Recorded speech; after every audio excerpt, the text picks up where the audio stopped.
खुश खबर बघा, पुन्हा एकदा आपण ज्या शर्यतीची वाट बघतो ती शर्यतच्या मैदानात जमली आमच्याकडे बिंदूरला नव्हता.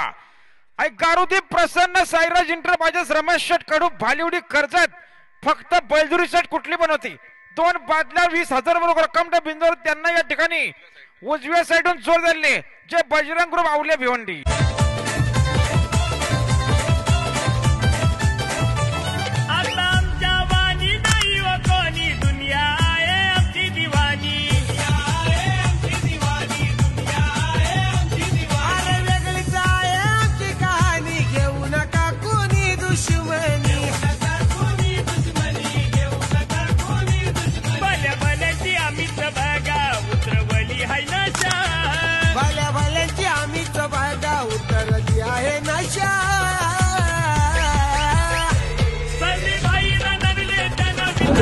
अभिनंदन साईराज इंटरप्राइजेस, रमेश शेट कडू, भालिवडी कर्जत यांचा वजीर पाहला आणि वजीर सोबत मावल एक्सप्रेस, गरुडा पाहला.